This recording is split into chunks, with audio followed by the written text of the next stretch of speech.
Salut à tous les amis. Dans une précédente vidéo, nous avons vu comment les réactions de certains condamnés peuvent être surprenantes quand ils apprennent qu'ils passeront leur vie en prison. Mais pour d'autres, cette sentence n'est pas une possibilité et tente le tout pour le tout. Du meurtrier russe qui tente de s'échapper par le plafond du tribunal devant les policiers, à deux hommes qui s'enfuient en courant du tribunal poursuivis par le juge lui-même, ou encore un prisonnier qui se défait des policiers au sein du tribunal et part en courant malgré les coups de taser, toutes les personnes que nous allons découvrir partagent un point commun. Elles ne veulent vraiment pas aller en prison.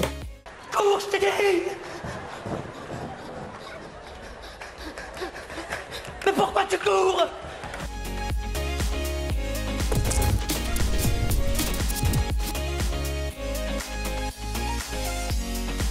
Numéro 1. Il faut savoir agir de manière mesurée. Voici ce qu'auraient dû se dire Cody Howard et Tanner Jacobson alors qu'ils se trouvaient à leur procès en train d'être jugés. En effet, ces deux Américains jugés à Washington pour conduite sans permis n'encouraient que 30 jours de prison, mais ont tout de même tenté de s'évader comme deux criminels à la Bonnie and Clyde alors que le juge allait prononcer leur peine.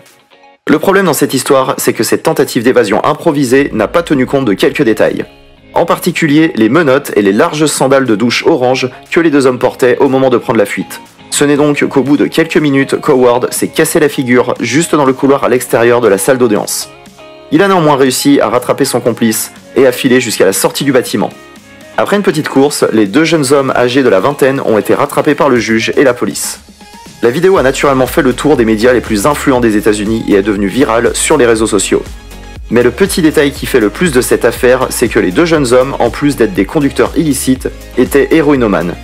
C'est donc la période de sevrage de 30 jours qu'ils essayent de fuir à tout prix, et non la prison en elle-même.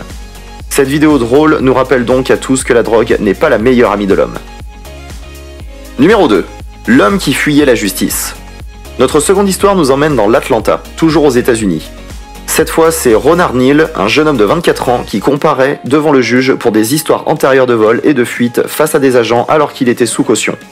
L'homme censé être auditionné la veille ne s'était pas présenté et avait donc fait l'objet d'un mandat d'arrêt afin de l'amener au tribunal de force. Mais Ronald ne comptait pas l'entendre de cette oreille.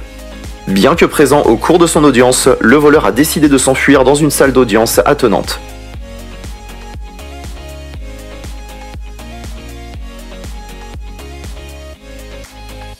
Dans sa course effrénée vers la liberté, le jeune homme, au beau milieu de sa vingtaine, a endommagé de nombreux biens et a blessé des agents du tribunal, ainsi que des policiers qui ont tenté de l'arrêter dans sa course. C'est finalement à la porte d'entrée du palais de justice qu'un des gardes est parvenu à l'arrêter et à le remettre sous contrôle. Cette escapade ratée n'aura pas arrangé le cas de Neal, qui était condamné à 5 ans de prison pour les faits qui lui étaient reprochés avant son escapade. Il comparaîtra plus tard pour les nouveaux méfaits qui lui sont attribués, à savoir l'entrave au crime, l'évasion et l'ingérence avec des biens du gouvernement. Autant dire qu'il aurait mieux valu pour lui d'accepter sa sentence. Petite pause les amis. Si vous aimez cette vidéo, je vous invite à mettre un petit pouce bleu, vous abonner à la chaîne et activer la petite cloche des notifications pour rester connecté sur les prochains thèmes. Numéro 3. Un air de Dalton en Russie. À peine majeur, Leonid Greiser ne commence pas sa vie dans des conditions très glorieuses. En effet, il comparaît en 2019 devant les tribunaux russes pour le meurtre de sa sœur, alors qu'il était apparemment sous l'emprise de psychotropes puissants retrouvés sur les lieux de l'assassinat. Bien évidemment, le jeune homme a été jugé en comparution immédiate pour un crime si grave et encourait une très lourde peine de prison. Mais il ne comptait pas se laisser faire si facilement aux grandes dames de la police. Car si le jeune homme a eu le cœur accroché pour commettre son acte, il n'a pas vraiment réfléchi à son évasion. C'est dans un box des accusés, surveillé par de très nombreux policiers, que Leonid commence par se mettre debout en s'appuyant sur ses hanches. Puis il soulève une des dalles du plafond et tente de s'y glisser. Bien évidemment, les forces de police l'interpellent avant même qu'il ne puisse s'y engouffrer totalement. Mais la scène a bien évidemment laissé bouche bée l'ensemble de l'auditoire ainsi que le juge, premier témoin de cette tentative. It appears now that Grazer's calmed down, but moments later,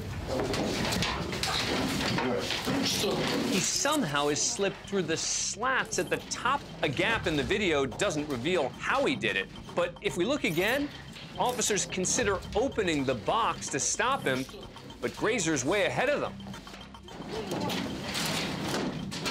One officer's On pourrait penser que cette folle idée résulte du désespoir incontrôlé d'un jeune homme pas très intelligent face à une lourde peine de prison, mais ce genre de méfait n'est pas un cas isolé. De nombreux détenus dispersés dans le monde ont volontiers adopté le mode Dalton afin de s'évader de prison par des moyens farfelus. Mais très peu ont trouvé la liberté au bout de leur acte. Au moins, cela nous permet de regarder des vidéos particulièrement drôles au bout du compte. Numéro 4. Une peine exponentielle pour seulement 6 mois. C'est l'histoire d'un récidiviste appelé Nicholas Garrison, 34 ans, qui se déroule à Hillsborough, dans le comté d'Highland. Cet homme, condamné à plusieurs reprises pour des faits en lien avec la drogue, comparaissait en septembre 2020 afin de recevoir sa peine et de payer sa dette à la société. En période de sursis, l'homme devait être de base incarcéré pendant 6 mois, moins 10 jours pour la détention préventive.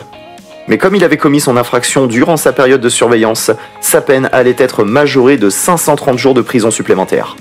Alors Garrison a tenté d'échapper à sa peine en s'évadant en pleine procédure judiciaire. Toute son évasion a été filmée et elle montre, en plus de cet homme qui court sans relâche, un agent de police qui se blesse sévèrement pendant la poursuite.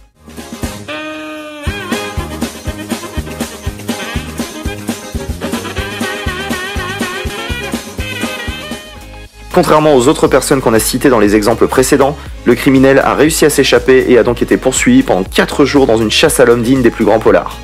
Ce n'est que 4 jours plus tard, le 25 septembre, qu'il a été retrouvé dans un motel du comté de Clinton.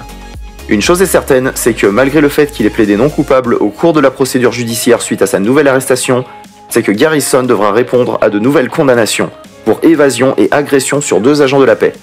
Cela pourrait justifier entre 15 et 60 mois d'incarcération supplémentaire. De quoi faire pâlir l'homme qui était de base condamné qu'à 6 mois de prison. Ce n'est pas vraiment intelligent. Numéro 5. Le destin derrière les barreaux. Nous parlions de récidivistes, nous en avons cette fois un autre encore plus dangereux. Diego José Zayas Martinez, 28 ans, est en effet un homme capable de tout, même de s'évader en plein tribunal. L'individu avait été arrêté en novembre 2018 parce qu'il a menacé un homme de mort. Puis il a été libéré de prison après avoir payé une caution de 5 000 $. Mais l'histoire ne s'arrête malheureusement pas là. C'est le 2 avril 2019 qu'il est de nouveau arrêté pour avoir poignardé un homme. Et là encore, il a été libéré moyennant une caution de 25 000 $. De retour en prison, Diego a fait l'objet d'un transfert avec d'autres détenus. Ils ont tous été emmenés à l'autobus de transport qui était garé près d'une sortie du palais de justice du comté de Benton. Là, le jeune homme a décidé de fausser compagnie à un agent de force de l'ordre et s'est enfui en courant du palais de justice en tapant un sprint à une vitesse folle.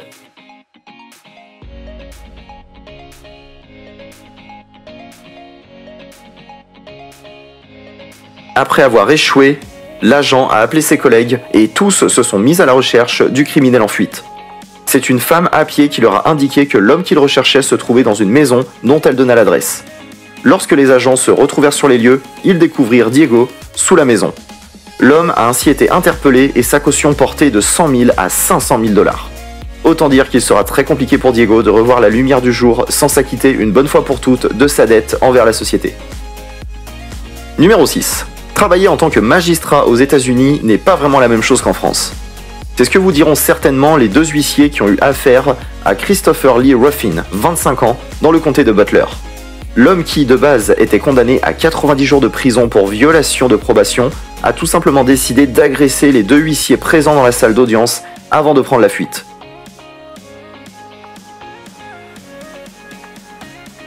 Dans sa course, un autre huissier a tenté de l'arrêter en vain et a été blessé dans la course. Mais ce n'est pas tout. Ruffin, une fois sorti du tribunal, a tenté de dérober le véhicule d'une personne qui l'occupait. Heureusement pour elle, la personne en question a su verrouiller sa voiture de l'intérieur afin d'empêcher le malfaiteur d'y entrer. Mais malheureusement, c'est donc une maman et son enfant de 2 ans qui ont dû confronter le besoin de fuite de l'homme. Christopher est monté dans le véhicule de la femme et a entrepris tout son possible pour la convaincre de l'emmener hors de la ville. Mais elle a résisté suffisamment longtemps pour que la police arrive. Ruffin s'est donc enfui à pied, mais les forces de l'ordre n'ont pas tardé à le rattraper. Ils l'ont ensuite emmené à la prison du comté de Butler où il a purgé sa peine de 90 jours comme prévu initialement. Même si la justice a annoncé des charges supplémentaires à son encontre, nous n'avons eu aucune information sur les détails de ses condamnations après cet incident. Tout ce qu'on peut dire, c'est que comme tous les autres, il aurait vraiment dû accepter sa peine, surtout qu'elle n'était pas si grande. Numéro 7. Le suspect de meurtre en fuite. Si la plupart des évadés qu'on a étudiés se sont échappés pour éviter une peine dérisoire, Deontay Resides, lui, a voulu fuir les conséquences de lourdes actions qu'il a commises. Le jeune homme de 21 ans originaire de Floride est en effet suspecté d'avoir agressé et tué Jill Halliburton en septembre 2014, personne affiliée à l'entreprise pétrolière de la famille Halliburton au Texas. Fort mécontent à l'idée de finir derrière les barreaux pour son crime, Deontay a vraisemblablement comploté son évasion à l'aide d'un autre détenu, ainsi que de plusieurs complices qui disposaient d'une voiture. Le criminel présumé s'est donc échappé de la salle d'audience dès 9h30 par une issue de secours en laissant derrière lui son uniforme noir et blanc de prisonnier, au beau milieu d'un couloir, à l'aide de William Hart, un autre détenu qui aurait protégé Reziles au vu de forces de l'ordre.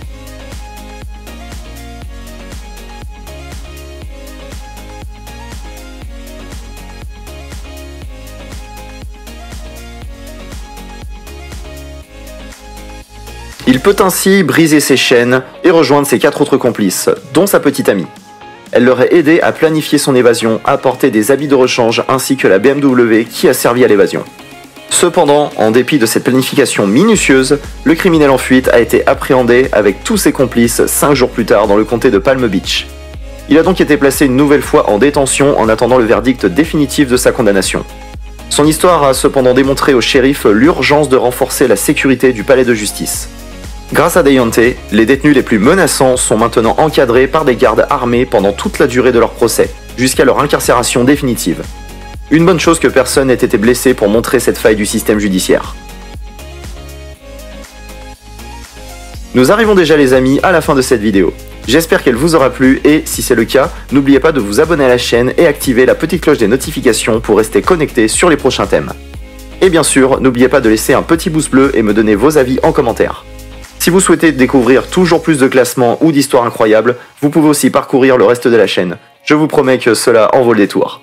Merci encore d'avoir visionné cette vidéo, je vous dis au revoir et à très bientôt.